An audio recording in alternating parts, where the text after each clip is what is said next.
Hello everyone, I'm Viraj from Make It Viral Media and Technology. Welcome to another episode from Rise and Thrive by Make It Viral Media and Technology.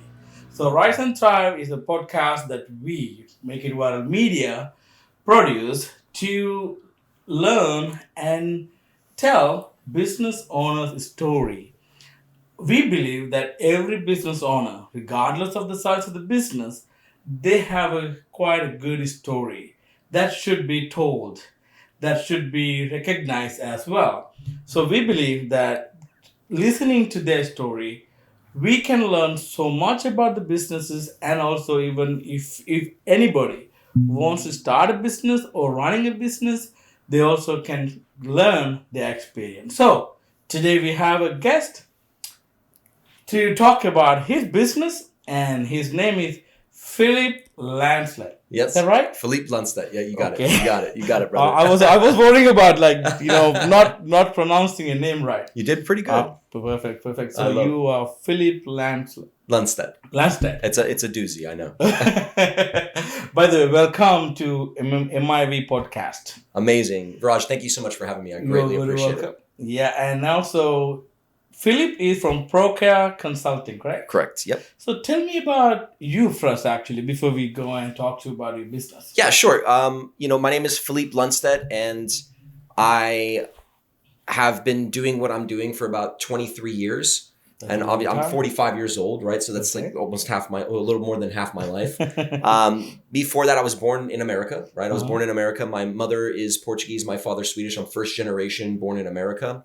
After living in Connecticut, I was born in Connecticut. After living in Connecticut for about 2-3 years, we moved back to Europe. So I was raised predominantly in Europe. And when I graduated from school, I moved back to the United States, and then I joined the Marine Corps. And then when I got out of the Marine Corps, we'll get into that later, but I got a little bit, like most people do, you're finding a transition from what you were doing to what you're going to do, right? And then I transitioned and kind of, wandered a little bit. And then I landed in insurance pretty early. And then I kind of just stuck that course and stayed in it. And it's been an amazing life since then. So when you said you study in Europe. Yes. And then was your plan to start a business on your own? Or like when you were studying at the school, college study, and what was your dream job? Like? Yeah, I think early on I had some influences. My uncle was a really big influence of mine. He owned a few restaurants in Sweden, in Stockholm, and he owned very like fine dining restaurants. He had a pizzeria and 2 fine dining restaurants, very successful. So I think early on, I looked up to my uncle, and I was kind of like, I want to be a chef. That's kind of where my mind was, because I was born in 1980, right? And European family, we didn't go out, right? There was no fast food. We didn't eat out a lot. So my mother made everything at home, made bread at home, cookies, cakes, even butter, right? Like everything was made at home. So I was raised in a family where we cooked a lot. And then with my uncle being very successful and having this larger than life kind of status and it being restaurants, I thought at a young age, I really want to be a chef. And then it kind of turned in from wanting to be a chef to wanting to be an actor, right? And I was like, I want to be an actor. And, my dad's Swedish and he's very pragmatic. He's an engineer. So he's very much, A to B, very straight with things. And we grew up really well, but money wasn't something that my parents just gave me and my brother. So we kind of had to, if we wanted something, my father's reaction was always go earn it. So I started working when I was probably 6 years old. Wow. And we lived on a golf course community. And I used to fish the golf balls out of the lakes and ponds, and I would clean them. And my brother's a very good artist, and he would repaint the Titleist or Maxim or whatever on the ball. And then I would find the sleeves in the garbage cans. And I'd put the balls back in the sleeves and then resell them to the golfers. Nice. And I remember watching a movie called Silver Streak with Kevin Bacon, and he had this 12-speed bike and the handlebars flipped and stuff. And I was like, oh, this is an amazing movie, right? And I thought, I want one of those bikes. And I told my dad, hey, I really want this bike. And I think it was 1987 or 88. And I remember my dad saying, great, you want the bike? Then, go buy it, right? It's 87, I think. And I thought to myself, okay, this bike is like $390, right? Like, how am I going to make $390? I made $390. Because I went out and I started just hustling, right? I started doing the golf balls, and then later on, maybe not the most ethical thing, but we'd go on the range, and then we'd steal the range balls that had the red stripe painted on them, and then we'd repaint them and then resell them. Now, I'm pretty sure that the golfers knew what was going on. Yeah. But I think maybe just I've always had that energy and that salesmanship in me, and I thought they just appreciated the fact that I was this young kid out there that was hustling and trying to make money. Yeah. And I did. I made the money. I bought the bike, and it was, early on in my life, I learned that, hey, there are things that you can do always to earn, right? Same thing as I buy candy from the store, and then I'd sell it in school for a profit, right? Buy candy in the store. I literally take my lunch money, buy candy in the store, and then resell it in the school and make enough to buy myself lunch and then make a profit. So you're born to do business. I think I was born to do business. Yes, correct. That's quite a different story. Like, since you're 6 years old and you have been hustling. Yes. And to do business. And I think you learn from those kind of things and getting good experience and that you can later use as well. Yeah, I think you learn the value of a dollar, right? Like the earlier in your life that you start to earn money rather than just receive money, you learn the value of the dollar. Like, we all know that a dollar can only buy so much, right? Yeah. But when you look at how much work you put in to earn the dollar, you understand the value of the dollar is more than just the tangible or intrinsic value that you get when you do a barter with it, right? Like, I give you $1 and you give me this back, but I'm not just giving you the dollar to buy this item. Yeah. There's so much more behind it because of the hours that I spent, the energy that I spent, the time that I spent into earning that dollar makes the dollar so much more valuable to me than someone else who was just given the dollar in maybe like, the parents are like, oh, give you $5 a week for an allowance, but they don't do anything for it. Yeah, we had to work for everything. Yeah, you know that how hard you work for that dollar. Correct. Yeah. So that way, because of that reason, you know how valuable that dollar is. I did. And then I understood the value of time for money early. Yeah. So then I was like, okay, I could use this money and buy something to consume for myself, or I could buy something that others consume, and I could earn more dollars in a shorter amount of time. And that's when I got into like the candy flipping, right? Because I was like, I'm working hard to earn this money. Yes. Now I can make this money work for me. And I think I understood that value before I was 10 years old. That's nice. Which kind of gave me, like I always tell people, very few people value the dollar as much as me. Yeah. And I think it helps you with your spending habits as well. It's not that you're frugal. It's just that you think, if I buy this, what is it going to do for me? What can it do for me, right? Like it's all about how am I investing my dollars? Whether it's the clothes you wear, the watches you wear, the car you drive, whatever it is, what's the value that you get out of it? Out of it. Yeah, definitely. I think we need to focus on that as well rather than spending money carelessly. Correct. Yes. So, and then finally, you said you went to Marine. And then after that, I think you got into the insurance job early in your young life, like early 20s? Yeah, early 20s. Yeah, correct. So I joined the Marine Corps in 1998. I got out in 2002. And when I got out of the Marine Corps, the Marines do a great job of recruiting you, right? They tell you all the things you're going to do and all the places you're going to see and fighting for your country and serving your country. And you find this appreciation, right? Again, valuing time, because they don't pay you anything in the Marine Corps, right? Yeah. The problem is when you get out of the Marine Corps, especially then, I can't speak for now, but back then when you get out of the Marine Corps, they didn't do a great job of de-recruiting you. They didn't say, hey, listen, you got to have a business plan. You got to do this. You got to do that. You got to do this. You got to do that. They just kind of said, oh, you want to get out? Okay, bye-bye. Right. See you later. Right. They teach you how to balance a checkbook, and that's about it. Right. There's no real life skills that I was taking. I would say I got a lot of life skills out of there, which really didn't hit me till later on in life. But I think from a business level, I wasn't leaving with a lot of skills that were transferable into the civilian world. So I kind of came back into the civilian world thinking, I'll go to college, right? Because college will be free. I'm going to go to college. Yeah. I suffer from some challenges that God has given me with studying and things like that, right? Yeah. So I like to call them challenges. I don't put identifications on them, right? Yeah. So I had some challenges with that. So school was very difficult for me. At that time, I had a very young daughter as well. Julianne was, I think about 5 years old when I made that transition. So I had to make money, right? So it was like, I got to make money. I was dirt broke. I had no money. I was poor. And I had this daughter to feed, and I had a girlfriend that was, at the time that was working like crazy. Yeah. And I just found myself in this crux where it was like, I'm going to school. I'm not very good at this. This is taking a lot of time away from me, and time is money. And because I understood that relationship, I said, okay, I'm going to do other things. I did some telemarketing. I did some car sales. And, those things kind of seemed a little bit purposeless. I kind of thought, well, I'm just making money to make money. I don't really have a purpose here. I don't see the value in what I'm doing. Mm-hmm. So in that hiatus, I worked at Sam's Club, and I worked in the meat department for a little bit.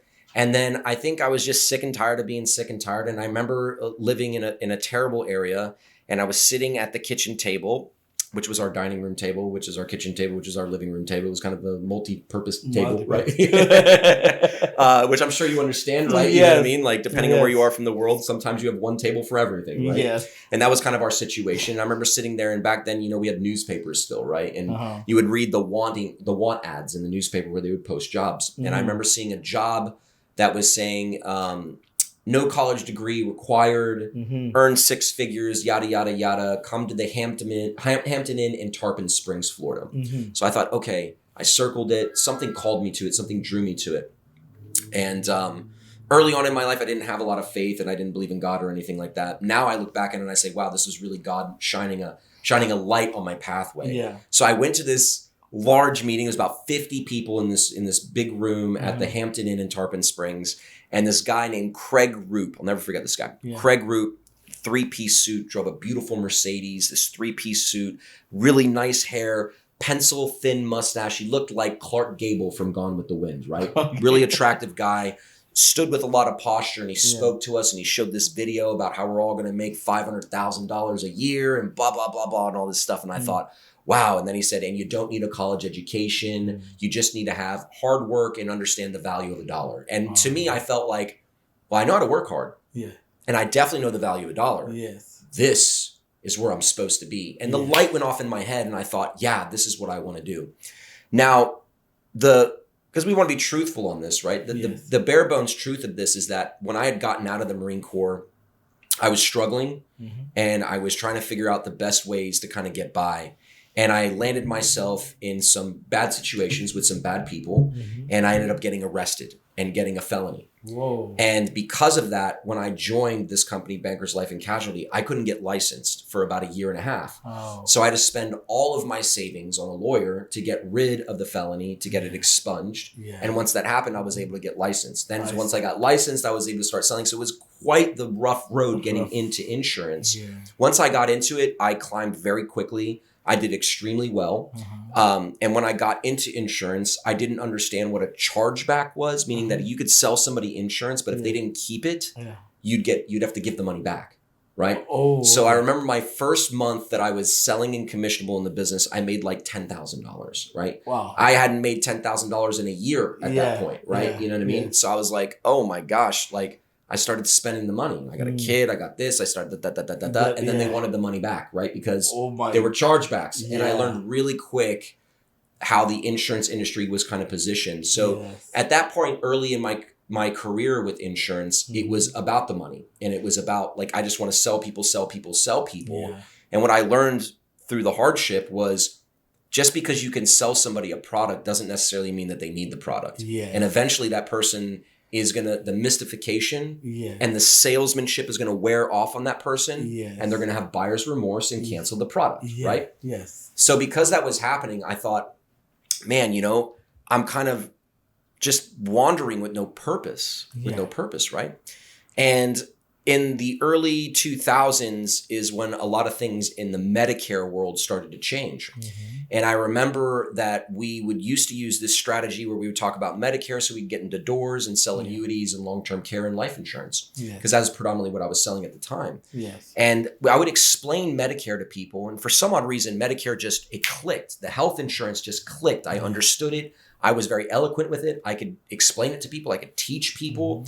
And I would have people that would just call me later with so much happiness and fulfillment, being like, you saved my life. You saved my mom's life. You did this, you did that. And I was just thinking, wow, I feel good. Like I sold something that's going to stick, yeah. and they love me for it, and they're enjoying it, and they're getting so much value out of it. Yeah. I had never felt that feeling outside of the Marine Corps, because when I was in the Marine Corps, I was serving my country, something bigger than me. Yeah. When I got into the health insurance side of the insurance industry, I started serving people, and I found my niche. I found where I fit, and that's where I think really the path got lit up. And then from there, it was just the health insurance vertical, and that was probably about a year and a half, 2 years into my insurance career. So for the 23 years that I've been selling insurance, about 20 of it has been heavily focused on just health insurance. Wow. So back then when you started insurance, you did not have ProCare Consulting. No. I was just Filip Lundstedt. I was working for Bankers Life and Casualty as what we call a captive agent. I could only sell Bankers Life and Casualty products. Okay. Yeah. So, and then when did you start your own one? During COVID. Oh. So yeah, I was at Bankers for a couple of years, and then I went to go work for Humana, and I was a captive agent with Humana. Yeah. And then I was there for a few years, and then I left and I worked for United Healthcare, and I was a captive agent with United Healthcare. I was there for a few years, and then in 2010, United Healthcare had a massive contract battle with Baycare. And Baycare dropped United Healthcare. And Baycare in this area that we live in is a huge hospital company. And at that time, they were like 80% of the doctors in hospitals. Yeah. So when United dropped them, I lost everything. I lost all my money. I lost all my clients, right? And that was the second time in my life that it happened, because it happened at Humana as well. And I started to recognize a pattern.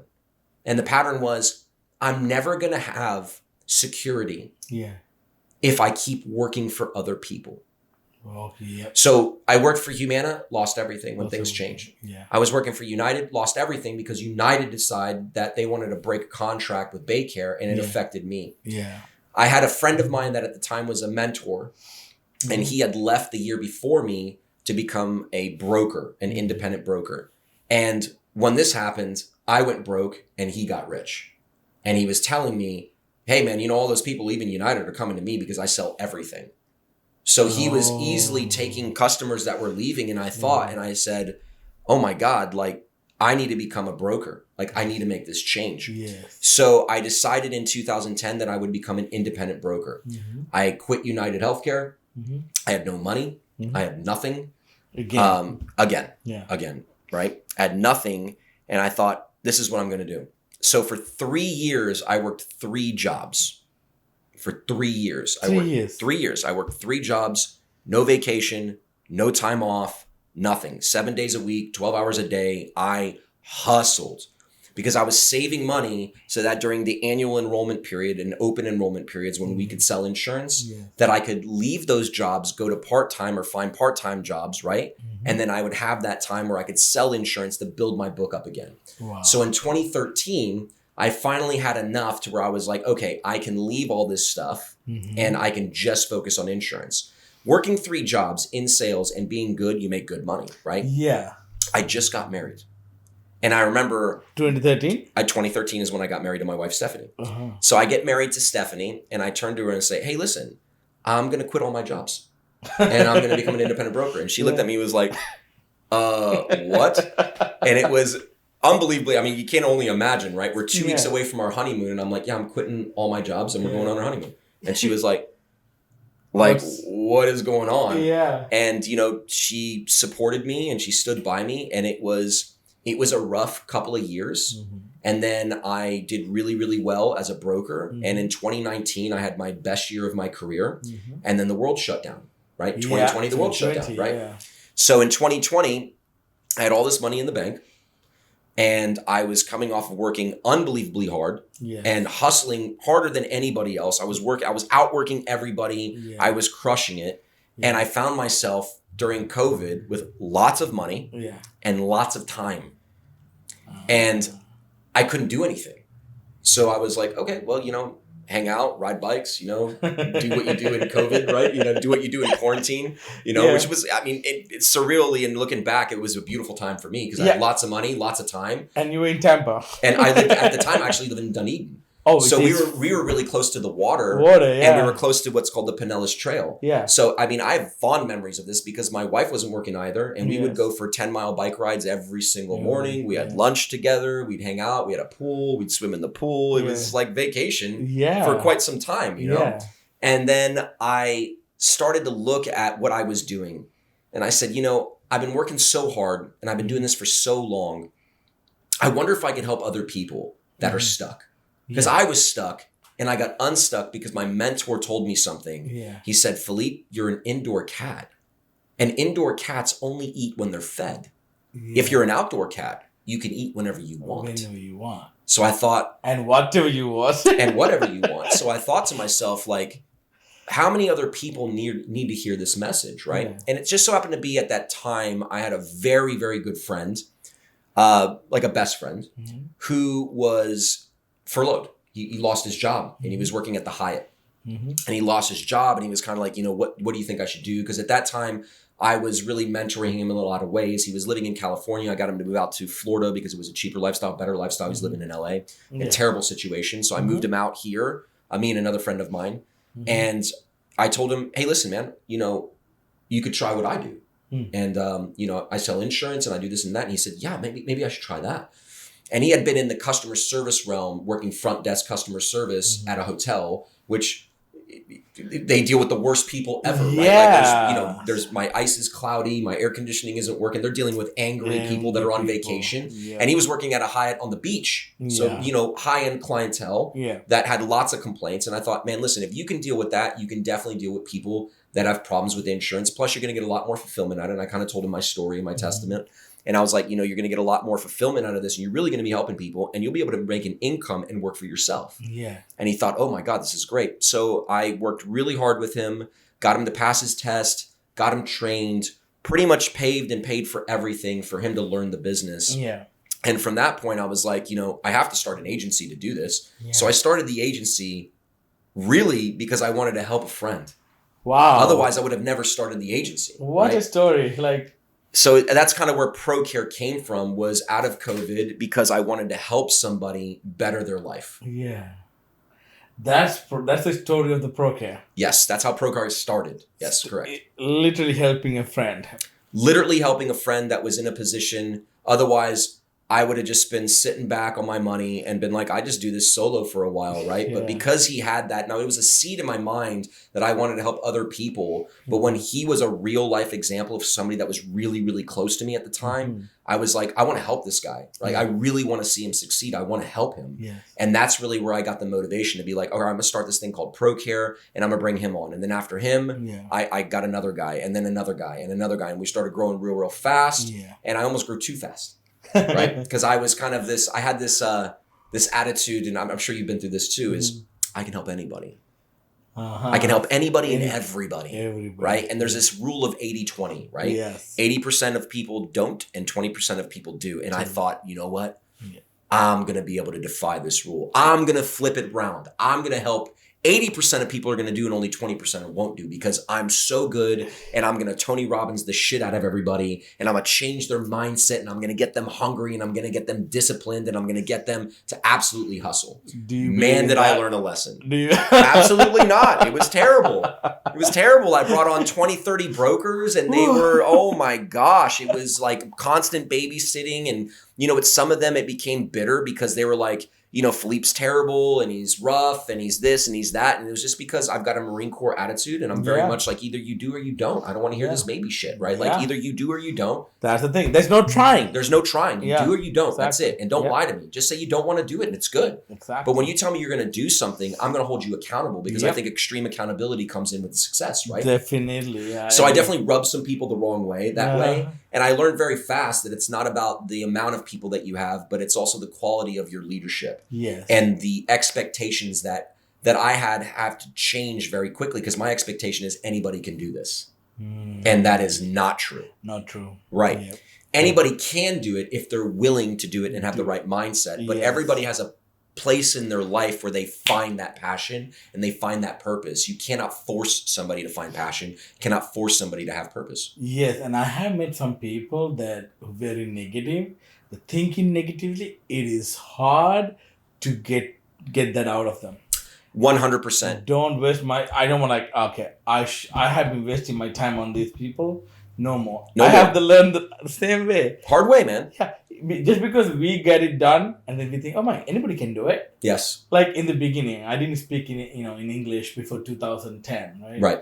And after I learned English, I'm like, oh, this is easy. Anybody can, if they put the effort and energy, anybody can learn it. But there are some people who have been in English-speaking country even before me. They still can't speak like I do. Because they don't want to. Yeah. That's the thing. Yeah. It's either you haven't experienced enough pain to motivate you to get out of that situation. It's typically pain that moves you out of the situation. Definitely. And I learned that early on with ProCare is that I was so giving to people. I was like, listen, I'll pay for everything. I'll pay for your leads. I'll pay for your events. I'll pay for your seminars. I'll pay for your cards. I pay for everything. That, again, you don't value the dollar when you don't put in the effort and the time to earn it. That's what I was doing. So because I was just giving and giving and giving, I became people's daddy. And then it's gonna wear you off. It did. Yeah. It weared me thin. Yeah. It weared me to a point where I was miserable and I was suffering and I was struggling. And right around that time, my wife was pregnant. Right. Yeah. She was pregnant with our first kid, Audrey. Yeah. And I was going through all of this crazy stuff and it was just really rough. And I was trying to grow the business and I had people that were just poisonous and negative. And it's a crazy story because the catalyst that made me start ProCare was also the hardest lesson I had to learn, because that friend of mine was one of those people that could not get out of the negativity, that could not see the being positive all the time. Yeah. He thought, well, you got to be real, right? Like you got to look at it from the real world. And I said, yeah, but that's all bullshit, right? Like you got to reframe things and just move on. Yeah. And when that was going on, I had a pregnant wife. And then when my daughter was born, I needed time off to take care of my wife and take care of my daughter. And my daughter was born with really bad jaundice. So we were in the doctor's office every day. For weeks and weeks and weeks, where she was getting her foot pricked and they were doing blood tests, and it was every day. Wow. And she was cluster feeding, which means that we were only getting 2 hours of sleep. Yeah. And my wife was breast pumping. Yeah. So we had to take the reserves and feed her from the bottle. So we took shifts. Yeah. It wasn't like I was like, see you later, babe. You deal with this and I'm going to get my sleep. Yeah. Absolutely not. No. I was waking up every 2 hours with her to feed the baby. Yeah. So I was wearing thin. Yeah. And I remember turning to two people and being like, guys, I really need your help. And they turned around and told me, I can't deal with this. This is too much and da-da-da-da-da. And I was like, what the, you know what I mean? I handled it maybe not in the best way because I'm a little bit rough, right? I think the two fruits of the spirit that I lack in a lot is gentleness and patience. And at that time I had very little gentleness and very little patience because I was so concerned about my daughter and my wife and my business that when my best friends were doing this to me, I just had some resentment over it, right? Yeah. And it kind of went on this thing, and then it was, and it ended up being this guy was saying bad stuff about me to all of my brokers, and people were leaving me, and then these rumors started, and it was all this stuff, and it really blew up out of proportion. Yeah. And instead of dealing with it, I ignored it. I ignored it because I reframed things very quick. I said, listen, I'm not gonna put energy in this because it's negative. Yeah. So I'm gonna focus on the positive and keep moving. And it really poisoned my business.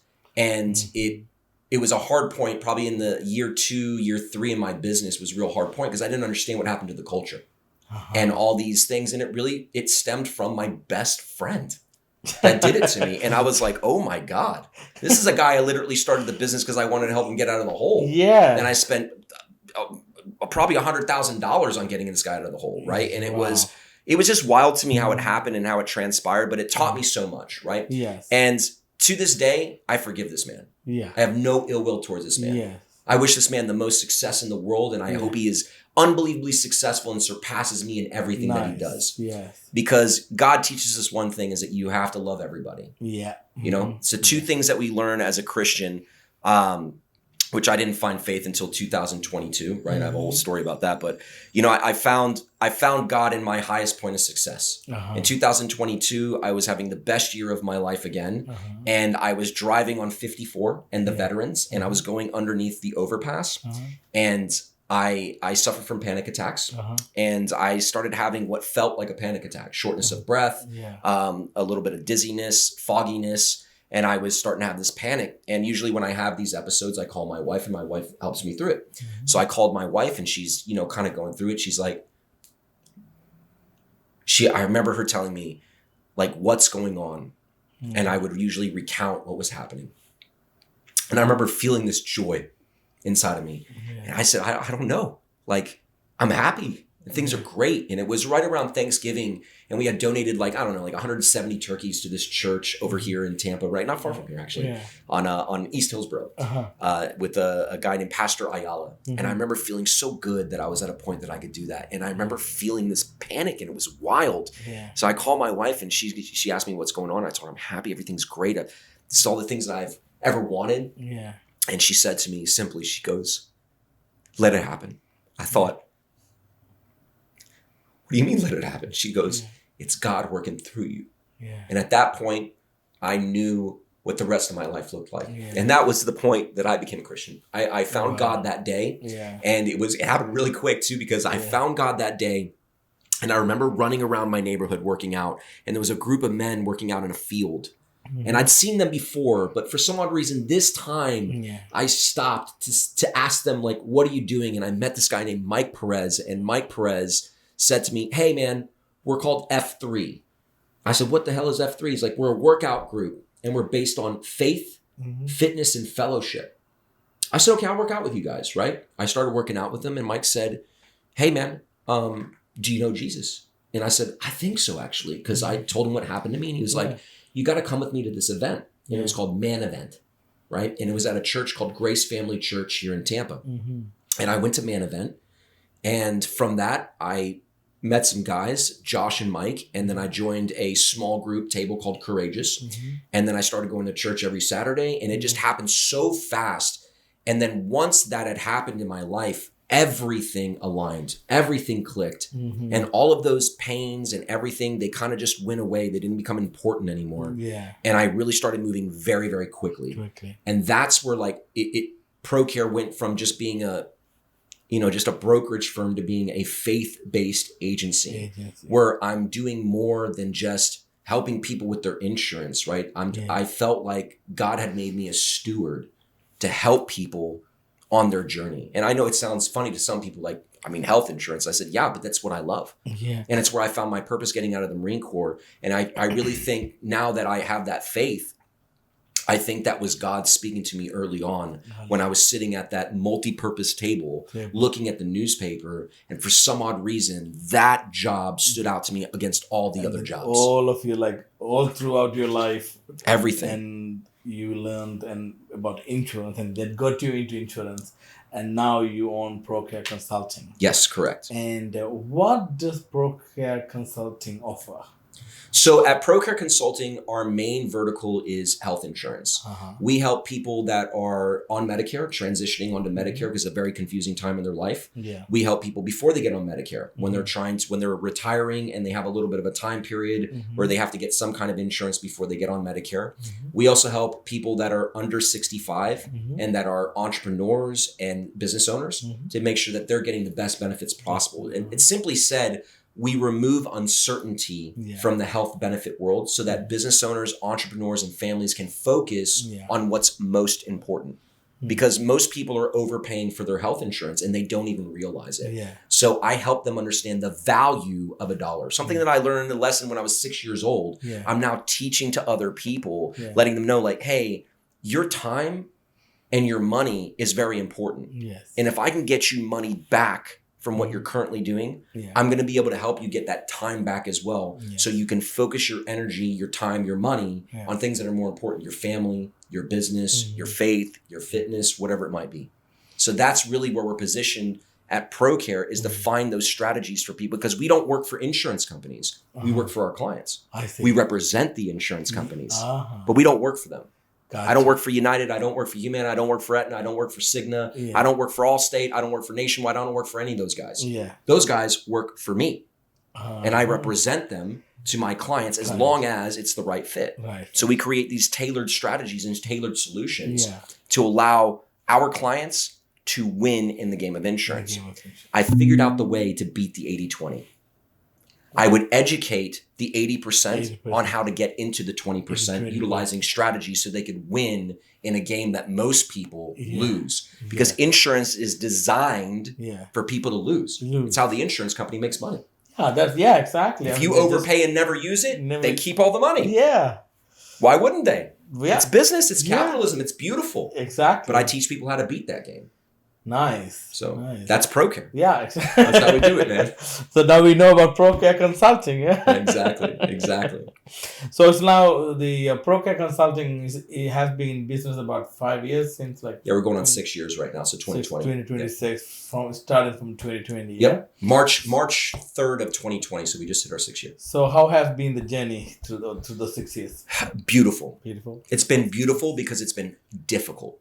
What are the challenges actually? Oh my gosh. The challenges are, leadership.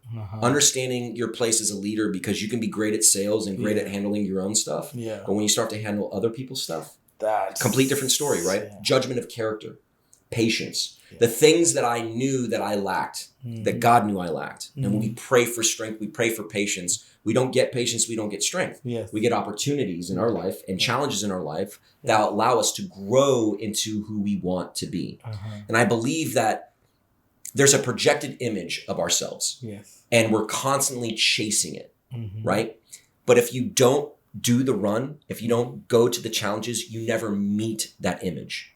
Yeah. So I know who I want to be and what I want to be. And I pray for that. So you can envision in your I do. And I welcome the challenges as they happen. So now when the challenges happen, I get excited because I know I'm getting closer to who I want to be.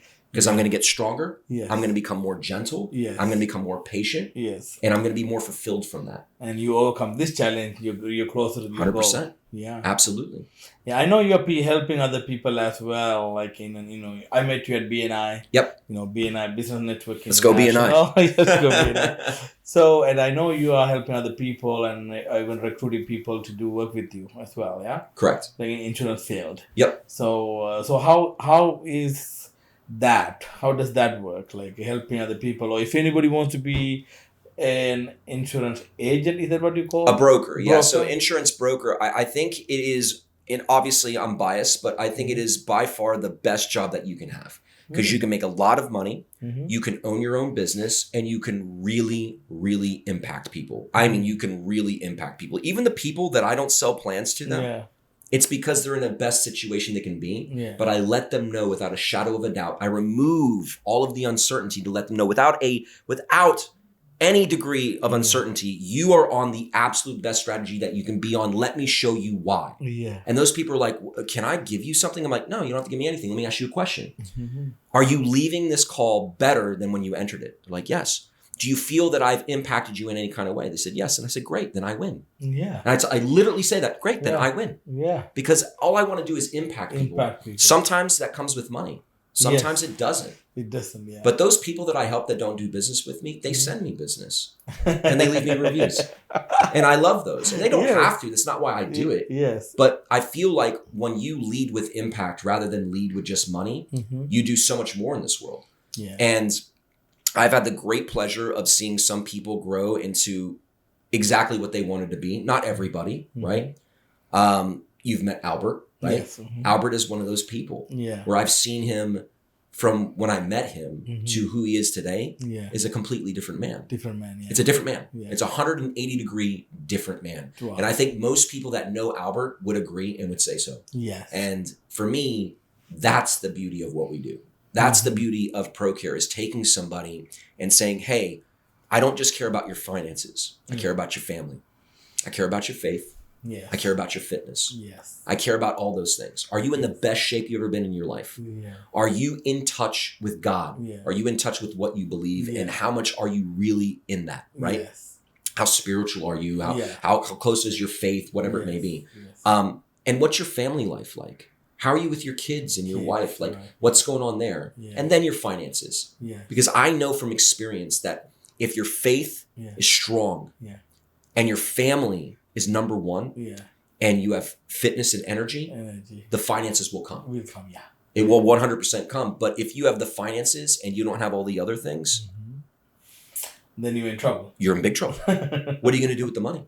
Yeah. Can't take it to the grave. Yeah. And yeah, exactly. Somebody else is going to take it. Yes, exactly. Yeah. Yeah. So that's usually our focus, and that's a big part of our core culture that I do differently from other people. Yeah, I care that you make money because I make money if you make money, but I care more that your family loves you, and that you spend time with your family, and that you spend time going to church, or you spend time going to wherever you believe, right? Yes. And that you work out and you're in shape, right? So you have the energy to fulfill those things. Because if you don't have the energy and the fitness, how are you going to take care of your family? Yeah. And how are you going to have time to pray? Yes. How are you going to have time to reflect and meditate? How are you going to have time to reflect on what you're doing to live an impactful life? Yes. Because if it's just about money, you're focused on something that's going to lead to disaster.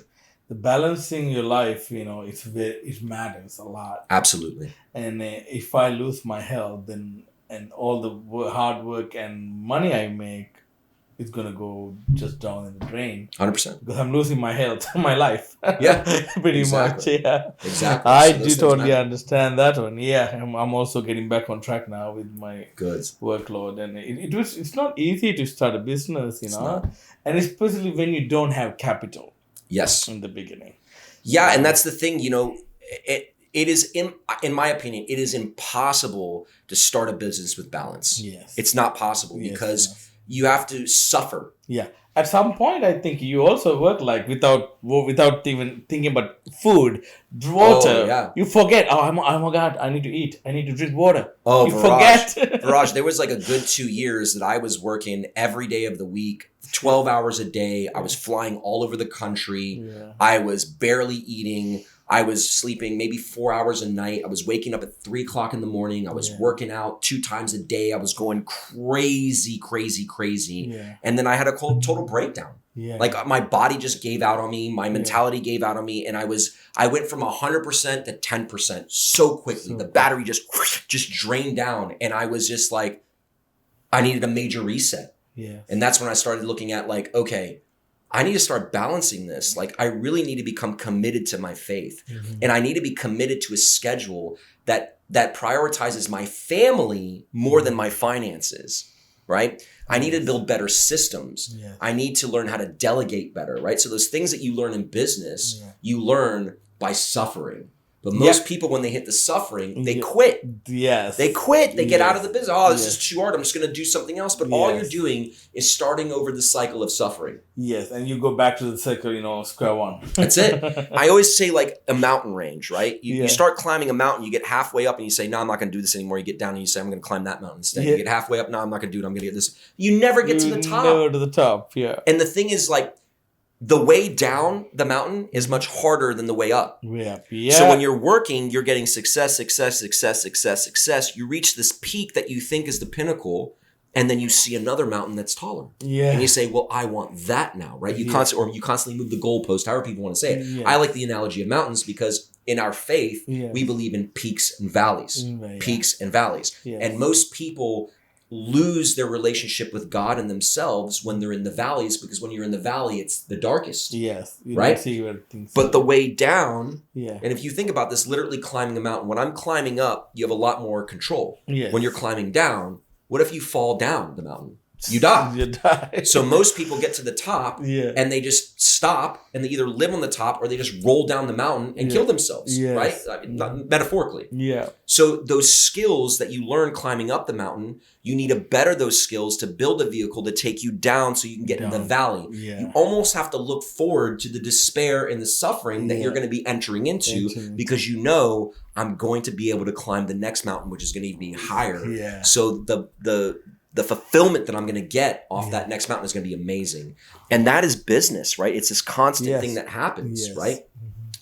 So it's rare that people don't hit it. I know people that are making millions and millions of dollars and they go through the same life cycle. They're up here, then they go down, they hit this, whether it's complacency or I've been doing the same thing over and over again and I just feel like I've lost the passion or I've lost the motivation. That's a valley. Yeah, I learned the same thing like that actually, yes. Yeah. It doesn't matter what lifestyle you have, like if poor, in the next level, mid class or higher, or you're a billionaire, still you're going to have the same cycle. We do. And and down. And I tell this to people all the time. I say, God loves all of us. Yeah. And he actually likes us too, Yeah. right? God likes you no matter what. He might not like your sin or some of the things that you do, but he still likes you and he loves you. Yeah. So I always tell people like this, I say, God loves all of us the same. Mm-hmm. We're his favorite because we're all uniquely different, right? Yes. But the one thing that's not different is the challenge. Yes. I can promise you that God has not given you a problem that he hasn't given to someone else. Yes. Yes. There is always a solution to what you're going through, and success leaves clues. Yes. So does disaster. Yes. But if you look for the clues that have led people to success, you will find the answers that you need to get out of your problem. Exactly. So when you only think of the problem and you don't think of solutions, you're done. Then because you're not finding any solutions anyway. Exactly. Yeah. And that's the reframe of the mindset. And that's a big part of what we do at ProCare is we help our brokers reframe situations. I believe in a 1-2-1 rule, right? Mm-hmm. You come to me with one problem. Mm-hmm. I want to hear two solutions, and I want you to narrow it down to one that you like the best. Okay. If you just come to me with the problem, I just tell you, call me later. Why don't you find two solutions? Come up with two solutions, narrow it down to one, and then let's have a conversation. Because otherwise you're just asking me to just give you money. Or just give you a solution. And then you know what happens? You give someone a solution. Well, that won't work because of blah, blah, blah, blah. And that won't work because of blah, blah. So what are we doing here? You're wasting my time and my energy, which is important. Exactly. Right? So I believe in a 1-2-1 rule. Yes. One problem, two solutions, and one narrowed down solution. And sometimes your solutions are terrible. Yes. But at least I got a starting point, which means that you've put in effort and you're analytically thinking of something outside of just the emotion of, oh my God, my life is terrible. Everybody's got problems. We all have the same problems. Women, wine, wealth, we all have the same problems. Exactly. Someone's been through it. You're not unique in a way where you've got a problem that no one else has. No one on this planet has a disease that only happens to one person. Yes. It might only happen to 1% of people, but there's billions of people on the planet. And 1% of billions is hundreds of thousands. Yes. So there's plenty of people that are going through the same thing as you. You've got to step outside of your emotion. And it's almost to the point, this is going to sound rough, but it's almost to the point that people that are highly depressed and feel like there is no help, they're selfish. Because they're only thinking about themselves. Easy way to, and I think you know this, easy way to get out of your problems is go help someone else. Yeah, definitely. Go to the Trinity Cafe and serve some meals. Yes. Go to a church drive and give out some soup. Right? Yeah. Serve someone else and get out of your own thing. Yeah, exactly. And then see what the other people are going. Perspective is so important in this world. Yes, definitely. So, what would be your advice to new business owners or the business like who is struggling? Or any business startup? I would say if you're starting a business or if you're in a point of struggling, I would do an immediate energy audit. I would look at your day. And I would look at when are you happiest, when are you saddest, when are you running into those rough points. And then I would look at where you're spending your energy when that happens. Mm-hmm. A lot of people, when they're at a low point in their energy, they turn to social media, they turn to porn, they turn to alcohol, they turn to drugs, they turn towards something that's not productive, which is draining of your energy. And what it's doing is re-solidifying your depression, your sadness, your anger, your suffering, right? Yeah. I think a big part of that is rather than doing that, why don't you pick up the book? And by the book, I mean the Bible. Yes. Or maybe pick up a book that increases your education. Yes. Listen to a podcast. Yes. Go serve somebody. Yes. Go to church. Go to the gym. Yeah. Go work out. Yeah. In life, we tend to think that we have one route and it's just money. I'm not making money. I'm not making money. I'm stuck. And I always like to do visual things with people. I say, open your hand. Yeah. Life is about getting better. Yes. And making more money isn't the only way you can get better. Yeah. If you look at your hand, you say, okay, this is the money hand. This is the money finger. And I'm stuck here. Yeah. Can I shift to my spiritual finger? Yeah. Just get strong spiritually? Yeah. Or maybe I can switch and become a better father. Or maybe a better husband. Yeah. Let me just call my wife and tell her that she's beautiful. Yeah. And that I love her. Yeah. And I cherish her. Yeah. And I'm so excited that she's in my life. Yeah. And how sexy she is, right? Yeah. It doesn't take you any effort to do that. Yeah. But what does it do for your wife or your husband? Yeah. Changes their world. Yes. Maybe I pick up my daughter early and say, hey, we're going to go to the playground for an hour. Or we're going to take you swimming. Yeah. We're going to go have some ice cream, right? Or maybe I go to the gym and I just run for 30 minutes or lift a little bit. Or I call a friend and say, hey, man, it's been a while. You want to have some coffee? You want to have some tea? Or just calling them and say, I appreciate you. Yes. Calling one of your clients and saying, hey, I appreciate you. Mm-hmm. Thank you so much for doing business with me. Getting out of yourself and moving that needle 1% better somewhere else in your life. Yes. Because listen, can you make a fist with one finger? No. Absolutely not. Yeah. Life is about perspective and it's about this prism that we live in. not prison, but prism, Yeah. right? Prism. It's that spectrum that we have. And if you have all those things solid, you can create something so much stronger that will last. Yeah. So that when you hit the rough times, guess what? You can break through. Because you're strong in so many other places. Yes. Balance comes from having no balance. Yes. From having a lack of balance, you learn, hey, where am I depleting energy and where can I put things in that'll make me stronger and better? Yes. Right? Yes. Because if I'm suffering, I know that I can rely on my wife. Yeah. And I know I can rely on my children. Yeah. And I know that I can rely on my faith. Your faith. Yeah. And I can rely on my friends that are also in the same boat with me with faith and family. I know that I can rely on them and get real advice. Not like, oh yeah, dude, that sucks. You should just whatever. I'm like, that's terrible advice, right? Yeah. I want that person to tell me, hey man, snap out of it. Yeah. Life isn't that hard. Yeah. Refocus on this. Let's go do this together. Yeah. Those are the people you want to surround yourself with. So I think it's the energy audit of where you're spending your energy and the people that you spend time with. Because that makes a big difference, especially in business. Makes sense. So that's your advice. And then I think that you are giving that advice because you apply that to yourself. Every day. Well. Yeah, I can see that one.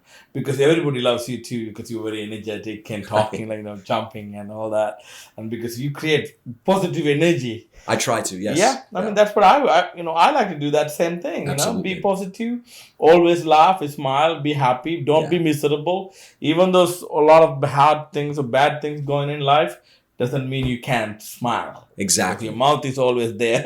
They say it takes more muscles to frown than it does to smile. Yeah, exactly. So it's effortless to smile. Exactly. Exactly. I think we had a great conversation and learn about your business, and the story behind your business is kind of really amazing. It's very unique. Thank you. Helping a friend and then becoming a business, but that friend is not the best. It's kind of really cool.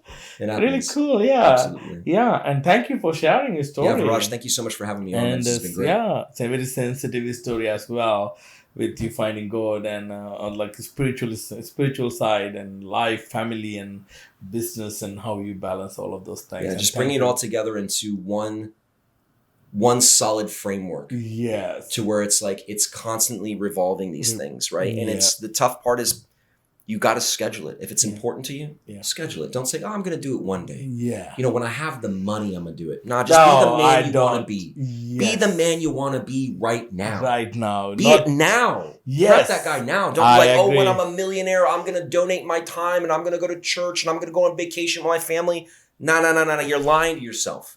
Do it now. Become that man now. Yes. So that when you have the money, it becomes a magnifier of who you already are. I think we are finding excuse to procrastinate our things that we would like to do. It's so easy. Because we're distracted so easily with social media and all that stuff. Oh, yeah. Nowadays, TikTok culture. And that's crazy. Media. Dopamine. Tell me about it. Anyway, thank you very much. Thank you very much. And it's a great, I think everybody will enjoy your story. It's a great story. And awesome. Very unique as well. And insurance side. And everyone, Filip Lundstedt. Filip Lundstedt. Hey, you got it all right. This Perfect. time I got love it, man. Filip Lundstedt. Yeah. So I got it right this time. From ProCare Consulting. Yep. And then visit procareconsulting.com if you need health insurance. Procare.consulting, or you can follow us on Instagram, Facebook, TikTok, LinkedIn, YouTube. We're on all the sites right there. It's FT Lunds for my personal stuff, or Filip Lundstedt on all my personal things. Please follow us. We do a lot of content. We'd love to help you if you have any questions. We don't charge anything for our consulting. So if you're struggling with health insurance and you just want some clarity on what you have, reach out to us. Let us know. We're happy to help. Perfect. And then we will have all this information in our description as well. And if you need health insurance and even wants to start a business in insurance, call him. Yeah. Don't hesitate. He will definitely help you out. Absolutely. So anyway, yes. And thank you for listening and watching, guys. And this is another wonderful episode and with a wonderful, nice, amazing story and a very successful story as well. So I'm really excited to publish this, this story to everybody, for everybody. And I'm very proud to have this podcast going, and so that will help people to learn more about stories of business owners in Tampa Bay area. Love it. Thank you, Viraj. This has been great. You're very welcome. And guys, please subscribe and like and share, and wait for our next episode. And until then, enjoy this episode too and share with everybody. And look, don't forget to comment and like and share. Until next episode, have a great day. Bye-bye. Thank you very much. Bye.